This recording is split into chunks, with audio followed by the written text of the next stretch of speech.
ام حسبتم، کیا تمہارا خیال یہ ہے کہ ان تترکو، کہ تمہیں ایسے ہی چھوڑ دیا جائے گا، ولما یعلم اللہ الذین، حالانکہ ابھی تک ظاہر نہیں کیا اللہ تعالیٰ نے ان لوگوں کو جاہدوا منکم، جو تم میں سے جنہوں نے جہاد کیا، ولم یتخذوا، اور نہیں بنایا انہوں نے، آگے ہے لفظ ولیجہ، رازدار، دوست، ہمراز، اور نہیں بنایا انہوں نے اللہ کے سوا، رسول اللہ کے سوا اور مومنین کے سوا کسی کو رازدار اور ہمراز، واللہ خبیر، اور اللہ تعالیٰ باخبر ہے بما تعملون، جو تم کرتے ہو۔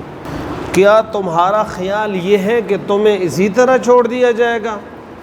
حالانکہ یہ بات ابھی ظاہر نہیں ہوئی کہ تم میں سے کون ہیں جو جہاد کریں گے، کون ہے جو اللہ اور اس کے رسول اور مومنین کے علاوہ کسی اور کو اپنا رازدار نہیں بناتے، واللہ خبیر بما تعملون، اور اللہ تعالیٰ باخبر ہے جو تم کر رہے ہو۔ اس آیت کریمہ میں اللہ رب العزت نے جہاد کے مشروعیت کی ایک حکمت بیان فرمائی ہے، کیونکہ سورۃ التوبہ ہے، سورۃ توبہ اور سورہ انفال میں غالب موضوع و جہاد و قتال ہے، تو پیچھے جہاد کا حکم ہوا اور فرمایا کہ تم کیوں نہیں لڑو گے ایسے لوگوں کے ساتھ جنہوں نے رسول اللہ کو اپنے وطن سے نکالنے کا پکا عزم کیا ہے، اور ابتدا بھی انہوں نے کی ہے، اور یہ تمہارے ذریعے سے اللہ رب العزت ان لوگوں کو عذاب دینا چاہتے ہیں، ان کو رسوا کرنا چاہتا ہے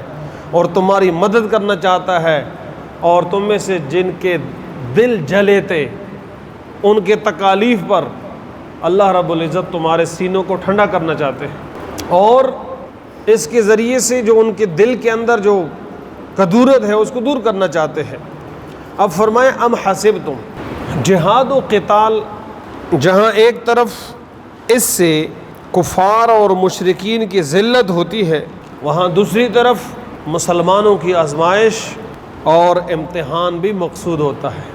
یعنی ایمان اور بندگی کے زبانی دعوے کرنے والے تو بہت ہوتے ہیں، لیکن امتحان کی جو کسوٹی ہوتی ہے اس پر جب تک ان کو نہ کسا جائے تو کرے اور کوٹا اس کا پتہ نہیں چلتا، سخت حالات آئیں پھر پتہ چلتا ہے جی۔ تو گویا یہ سخت حالات کا آنا ہی بھی اللہ کی جانب سے ہوتا ہے، اور اللہ تعالیٰ دیکھنا چاہتے ہیں کہ کون کھرا ہے اور کون کوٹا، کون ہے جو اس کے راستے میں اپنی جان مال سب کچھ قربان کرنے کے لیے تیار ہے، اور کون ہے جو صرف زبانی جمع خرچ رکھتا ہے جی، کون ہے جو اللہ اور اس کے رسول اور مومنین کو تو اپنا دوست بناتے ہیں لیکن ان کے علاوہ کسی اور کو اپنا رازدار، اپنا خاص بندہ اور خاص دوستی ان کے ساتھ نہیں رکھتا۔ اسی لیے اس آیت میں یہ فرمایا گیا کہ تمہیں جہاد کا حکم اس لیے دیا گیا ہے تاکہ دنیا پر ظاہر ہو جائے کہ کون ہے جو امتحان کو بھی برداشت کرتا ہے، سختی کو بھی برداشت کرتا ہے، نرم حکم کو بھی پر عمل کرنے کے لیے بھی تیار ہوتا ہے، اور سخت حکم پر عمل کرنے کے لیے بھی تیار ہوتا ہے۔ یہاں یعلم کا لفظ ہے کہ اللہ تعالیٰ جاننا چاہتا ہے، اللہ تعالیٰ کو تو معلوم ہے کون کرا ہے اور کون کوٹا ہے، اور ایک کام ہوا بھی نہیں ہوتا اللہ تعالیٰ کے علم میں ہوتا ہے کہ یہ کام ہوگا کیسے ہوگا، یہ کام نہیں ہوگا تو کیوں نہیں ہوا۔ اللہ تعالیٰ تو سب کچھ خبیر، وہ باخبر ہے، لیکن دنیا پر ظاہر کرنا چاہتا ہے، اور اس طریقے سے امتحان ہے اور آزمائش ہے۔ اس لیے اس کے آخر میں فرمایا کہ واللہ خبیر بما تعملون، جو کچھ تم کر رہے ہو اللہ تعالیٰ اسے باخبر ہے، اور ایک دوسرے پر یہ بات اللہ تعالیٰ ظاہر کروانا چاہتا ہے۔ اس لیے فرمایا ام حسبتم ان تترکوا، یہاں اور ایک اور جگہ پر فرمایا احسب الناس، کیا لوگوں کا خیال یہ ہے کہ ان یترکوا، ان کو اسی طرح چھوڑ دیا جائے گا اور ان پر آزمائش نہیں آئے گی؟ نہیں، اللہ تعالیٰ کی طرف سے آزمائشیں آئیں گی۔ اسی وجہ سے حدیث شریف میں فرمایا گیا ہے کہ اللہ تعالیٰ سے صبر اس طرح نہ مانگے، یا اللہ مجھے صبر دے، وہ صبر تو آپ کو آزمائش اور تکلیف پر ہوتی ہے، تو اس کا مطلب یہ کہ اس سے پہلے آپ وہ تکلیف اور آزمائش مانگ رہے ہیں اور اس کے بعد پھر آپ صبر مانگ رہے ہیں. نہیں، اللہ تعالیٰ سے آزمائشوں سے بچنے کے، تو یا اللہ ہمیں آزمائشوں سے محفوظ فرما، اور اگر مقدر میں آزمائش لکھی ہوئی ہے یا اللہ استقامت نصیب فرما، صبر عطا فرما جی. تو اس لیے فرمایا ام حسبتم ان تترکوا، کیا تمہارا گمان یہ ہے، تم یہ خیال کرتے ہو کہ ان تترکوا کہ تم اسی طرح چھوڑ دیا جائے گا. ولما یعلم اللہ، اور ابھی تک اللہ تعالیٰ نے ظاہر نہیں کیا ہے، الذین جاہدوا منکم، وہ جو تم میں سے جہاد کرتے ہیں. اللہ نے جہاد کو حکم دیا تو لہٰذا اس کے ذریعے سے کرے اور کوٹھے کی تمیز ہو گئی. چنانچہ بہت سارے تھے جو اس زمانے میں منافقین ہوتے تھے، تو جب جہاد کا حکم آتا تھا تو وہ ہیلے بہانے جناب کرتے تھے، نہیں جی آج نہیں تو کل، کل نہیں تو پرسوں، ایسا نہیں تو ویسے، ویسا نہیں تو ایسے. کچھ تو ایسے بھی ہوتے تھے جو چل پڑتے تھے، چلتے چلتے نا وہ پھر لشکر کے اندر ایسی باتیں کرتے تھے، دیکھو جی ہماری اتنی طاقت ہے، وہ اتنے زیادہ ہیں، ہم جا رہے ہیں، یہ تو موت کے منہ میں ہم جا رہے ہیں، یہ تو اپنے آپ کو مروانے والی بات ہے. ان کو بھی اپنے ساتھ کوشش، جی میں تو بس نہیں جاتا ہوں، جی میں تو واپس جاتا ہوں، وہ میرے چھوٹے چھوٹے بچے ہیں، میرے گھر میں کوئی نہیں. قرآن پاک میں یہ فرمایا گیا ہے، میں اپنی طرف سے نہیں بتا رہا. وہ یہ بہانے او جی پیچھے گھر میں کوئی نہیں ہے، جی گھر ایسے چھوڑ کر کے ہم آئے ہیں اور بچے ہیں اور جاتے ہیں، ان کو دیکھ بھال کرتے ہیں، اس کے بعد دیکھیں گے. تو مقصد کیا تھا؟ آگے جا کر کے لڑنا تھا. اور قربان جو حضرات صحابہ کرام سے رضوان اللہ تعالی علیہم اجمعین، ان کے ہاں یہ بات نہیں ہوتی. وہ کھرے لوگ تھے، وہ سچے لوگ تھے. حکم ہو جاتا تھا تیار ہو جاتے تھے. وہ صراحتاً حکم تو بہت بات کی بات ہے. بچے وہ اپنے ایڑیوں کے اوپر جو ہے نا وہ بل کھڑے ہو جاتے تھے تاکہ میں بڑا دکھائی دوں اور مجھے بھی جا کر کے جہاد کے لیے کیا کیا جائے، سلیکٹ اور منتخب کیا جائے. یہ ان کے جذبات تھے. اور وہ مشہور واقعہ ہے، شادی کا سامان لینے بازار گئے تھے، وہاں حی علی الجہاد کی آواز سنی، انہی پیسوں سے جا کر کے جہاد کا سامان خریدا اور اللہ کے راستے میں چلے گئے اور شہادت کا عظیم رتبہ پا گئے جی. ایک اور صحابی رات کو دیر سے، یعنی ازدواجی تعلق کے بعد اعلان ہوتا ہے، اتنا نہیں دیکھتے کہ جا کر کے غسل جنابت کر لے، جا کر کے لڑ لیتے ہیں اور پھر کیا ہو جاتا ہے، شہادت کا عظیم رتبہ ان کو مل جاتا ہے. پھر ان کو 2 غسل دیے جاتے ہیں، اور وہ غسل بھی کون دیتے ہیں؟ ان کو فرشتے دیتے ہیں، اس لیے اس کو غسیل الملائکہ کہتے ہیں. تو حضرات صحابہ کرام رضوان اللہ تعالی علیہم اجمعین کو جو جذبہ تھا، جو ان کا ایمان تھا، جو شوق شہادت اور جذبہ جہاد ان کے اندر تھا، اللہ تعالی ہمیں بھی وہ نصیب فرمائے. اس لیے فرمایا کہ یہ آزمائش ہے. تو ہمیں اس میں سبق یہ ہے کہ حالات کا آنا سخت ہر وقت یہ نرم چیزیں نہیں ہوتی.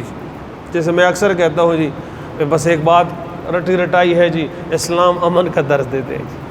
اسلام بالکل امن کا درس دیتے ہیں، اس میں کوئی شک نہیں ہے، لیکن اسلام جہاد کا بھی درس دیتا ہے. اب نرم جس وقت عام حالات ہے تو نرم ہوں گے، اخلاق سے پیش آئیں گے، اور جس وقت اللہ کا حکم ہو جاتا ہے کہ جہاد کے لیے تو پھر نکلیں گے.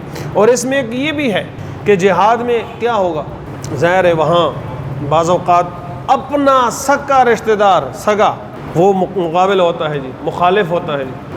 تو اب یہاں پر اللہ کے حکم کو دیکھا جا رہا ہے یا اپنے رشتہ داری کو دیکھا جا رہا ہے جی. حضرات صحابہ کرام نے عملاً دکھایا تھا کہ وہ اللہ کے حکم کے مقابلے میں رشتہ داری، قرابت، مال، دولت، عہدہ، یہ کچھ بھی نہیں تھا، کچھ بھی نہیں تھا. کلمہ حق انہوں نے بلند کیا تھا. بات لمبی ہو رہی ہے. جس وقت صحابہ کرام نے حبشہ کی طرف ہجرت کیا تھا اور نجاشی اس نے ان کا بڑا استقبال کیا اور بڑا ان کا خیال رکھا، تو مکہ سے کچھ لوگ وہاں گئے حبشہ اور کہا کہ یہ ہمارے کچھ لوگ ہیں، رشتہ داری تو ہوتی تھی، یہ کوئی نئی بات کر رہے ہیں جی، یہ اپنے آباء و اجداد کی دین کو چھوڑ کر کے کوئی نئی بات کر رہے ہیں جی، تو ایسا کرو ان کو ہمارے حوالے کر دیں. نجاشی نے کہا ایسے میں آپ کو حوالے تو نہیں کروں گا کہ بس آپ آئے اور مانگا اور میں دے دوں. ان کو بلایا کہ آ جاؤ، تمہاری اوپر یہ بات ہو رہی ہے، کیا تم ایسے ہو؟ جواب دے دو. وہاں انہوں نے مشورہ کیا کہ کون جا کر کے بات کرے بادشاہ کے دربار میں. حضرت جعفر ابن ابی طالب رضی اللہ تعالیٰ عنہ پر انتخاب ہوا کہ وہ جا کر کے وہاں جو مذاکرات کہیں، ڈائیلاگ کہیں، جو بھی عنوان دے دے وہ کرے. حضرت جعفر آئے، انہوں نے آپس میں بات چیت کی. حضرت جعفر نے پوری دعوت ان کے سامنے رکھی کہ بادشاہ سلامت، ہم پتھروں کی پوجا کرتے تھے اور اس طریقے سے جناب مردار کھاتے تھے، کوئی تمیز نہیں تھی، کوئی انسانیت نہیں تھی. امام الانبیاء صلی اللہ علیہ وسلم آئے اور ہمیں کہا یہ پتھر جو ہے پوجا کے لائق نہیں ہے، عبادت کے لائق صرف ایک اللہ کی ذات ہے جی، اور یہ حلال ہے اور یہ حرام ہے. ہمیں تو انسانیت انہوں نے سکھائی ہے، اور یہ جو کر رہے ہیں انہوں نے وہاں ہمیں جینے نہیں دیا، ہمیں تنگ کر کے ہم وہاں سے مجبور ہو کر کے آئے ہیں، ہم بھاگے نہیں وہاں سے. چنانچہ نجاشی نے کہا جب ایسی بات ہے تو میں کیوں واپس کروں، جاؤ اپنا کام کرو. اچھا وہ بڑے تحفے لے کر آئے تھے، بڑے تحائف لے کر آئے تھے کہ ہم بادشاہ سلامت کو پیش کریں گے تو ہماری بات قبول کریں گے اور جو حبشہ میں صحابہ تھے وہ ہمارے ساتھ واپس بھیج دیں گے. انہوں نے ایسا نہیں کیا. انہوں نے پھر کہا کہ اچھا اس طرح ہے. نجاشی تو چونکہ عیسائی تھا تو اس بادشاہ سلامت سے کہتے ہیں کہ بادشاہ سلامت یہ تو آپ جس کو پیغمبر مانتے ہیں، عیسائی تو حضرت عیسیٰ کو اللہ کا بیٹا مانتے تھے، یہ جو لوگ ہیں نا یہ عیسیٰ کو اللہ کا بیٹا نہیں مانتے. اور اس طریقے سے بات چیت کی. پھر وہ دوبارہ بلایا گیا اور اس طریقے سے سوالات جو کلمہ حق، موت سامنے ہے، مخالفین آئے ہیں لینے کے لیے، ان کے ہاتھ میں جانا ہے اور مرنا ہے، لیکن انہوں نے ایسا نہیں کہ کلمہ حق بلند کیا. اور پھر دوبارہ جا کر کے وہ ساری بات کہیں کہ ہم تو وہی بات کرتے ہیں جو ہمیں امام الانبیاء صلی اللہ علیہ وسلم نے بتلایا ہے. اور وہ کیا کہ حضرت عیسیٰ نے خوشخبری دی ہے کہ آئیں گے جس کا نام کیا ہوگا، احمد ہوگا. تو یہ ساری بات کر کے نجاشی نے کہا کہ تم بالکل ٹھیک کہتے ہو. ان کے تحفے بھی واپس کر دیے اور واپس جا کر کے جو ہے وہ بھیج دیا. تو عرض کرنے کا مقصد یہ ہے کہ کلمہ حق وہ جو بھی ماحول ہے، جیسی بھی ماحول ہے، سختی ہے، نرمی ہے، اکیلے ہے، کوئی ہے نہیں ہے، وہ ہر حال میں جو ہے وہ بلند کرتے رہنا چاہیے. اور جہاد میں اور قتال کے اندر موت نہیں لکھا ہوا ہے. حضرت خالد بن ولید رضی اللہ عنہ کا واقعہ ہم سب کے سامنے ہے، اس میں ہمارے لیے تعلیم ہے.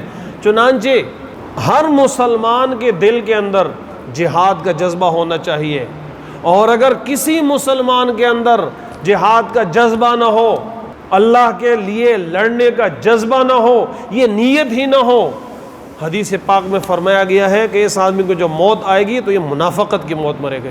من ماتا ولم یغزو ولم یحدث به نفسه، جو آدمی مرا اس حال میں کہ نہ تو اللہ کے لیے اس نے غزا کیا تھا، ولم یحدث به نفسه، اور اپنے آپ سے یہ بات بھی نہیں کی تھی، یعنی ارادہ بھی نہیں تھا اس کا، مات علی شعبۃ من نفاق، وہ منافقت کے ایک شعبے پر مرا جی. گویا وہ منافقت کی موت مرا جی. کتنی سخت وعید ہے.